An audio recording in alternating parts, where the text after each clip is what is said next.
So who was responsible for the Moscow shooting, and how will this impact the entire region, both in Ukraine, in Russia internally, and other parts of the world? Let's talk about it. Now, I don't usually post videos on the Sunday, but this is one hell of a special occasion. I mean, this thing is absolutely massive.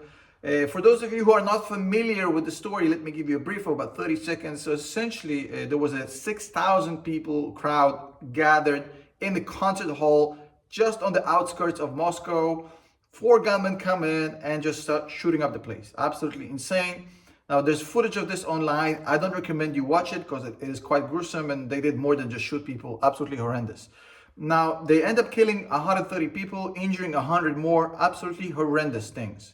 They flee, they get caught by the Russian security forces. Eventually, the Russians capture what they say is 11 participants, 4 actual gunmen, and 7 more collaborators. They investigate them publicly. That's all online as well, in which, in the investigation, they admit that they were paid by some anonymous guys to do this attack. By the way, not a lot of money. Quite surprising how cheap human life has become in 2024. Now, the question in everybody's mind, and if you've been on TikTok recently, there's a lot of conspiracy theories. Who did this? Who is really in charge? What the hell is going on? Now, I'm not going to go QAnon on this, or whatever they call themselves. Let me just kind of give you the options of who might have been responsible for this. Now, there's really 3 options here.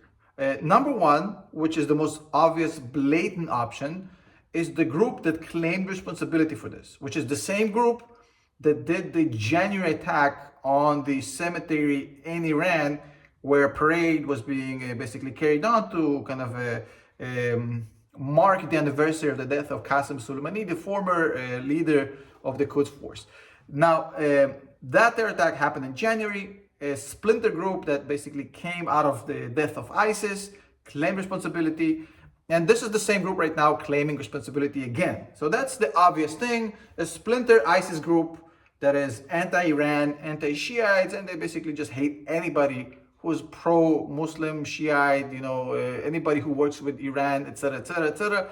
Russia is a little bit of a stretch because the Iranian thing, we can kind of understand, given the fact that, Iran is directly bashing these guys. Russia is a little bit of a stretch because Russia is very friendly with Iran and they do cooperate with Iran, but it's a little bit of a stretch. But hey, they claim responsibility, so they're one option. And they've been known to just cause chaos randomly without any specific goals or targets.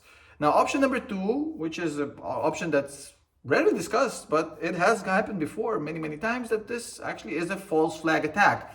Now, there's been a lot of accusations in the past that the current Russian regime essentially uses these false flag attacks to rally people behind the flag and basically increase the fear, therefore increase the dependence on Putin's strong arm kind of policies and whatnot, etc., etc., etc. So option number 2, false flag by Russia.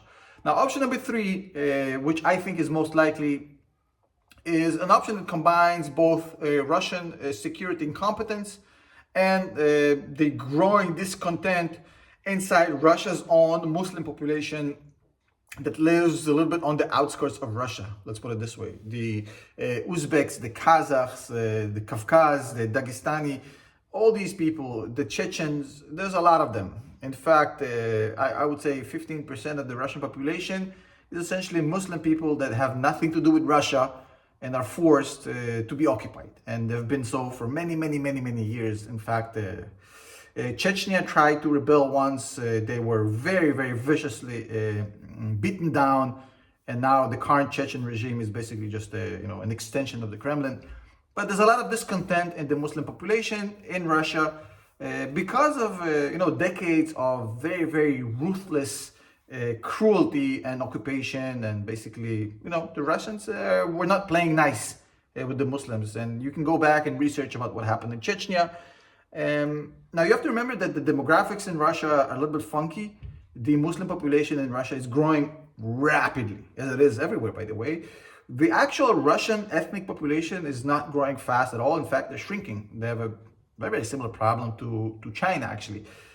Part of it is cultural, there's other reasons, but they're actually, demographically, they're losing ground to the non-Russians in Russia. The economy isn't doing so well. You've seen what happened to the Russian GDP since 2014. It's been basically in a dive. The Russians are strategically stretched. They're fighting a war in Ukraine that's basically utilizing all their bandwidth. And this is not the first time that whoever that was, these groups, the Uzbeks, the Kazakhs, the Tajiks, the Chechens, whomever, that they've done these things. I think this is the most likely scenario, but I don't know. So the Russians actually caught these perpetrators, about 11 of them. And from the looks of it, I've actually seen the interrogation footage and not the actual footage of the terror attack, which I don't want to watch. But I watched the interrogation footage, and I'm a Russian native speaker, so I can definitely hear an accent. They're not ethnically Russian. They are Russians, but they're not ethnically Russian. And their Russian is very heavily accented. So they're either Tajiks or Uzbeks or Chechen. There's something there that's from those regions. So at least personally speaking, the people they've caught were definitely in that third group of Russian citizen, Muslim, not Russian ethnicity. There's always going to be claims that they maybe have been hired by somebody else. Who knows, right? But it's not the first time that Russian Muslims have been basically carrying out these attacks against, the heart of Russia in Moscow. There was a famous theater attack, and so forth and so forth. Now, as far as where this thing leads, what are the implications? There's really three things we have to kind of consider here. Number one, this will undoubtedly cause an escalation in Ukraine because, as Rahm Emanuel once said, and Putin is no stranger to that, you will never let a good crisis go to waste. The Kremlin is going to use this crisis, their own potential incompetence in seeing this, and their own policy mistakes with the Russian Muslims.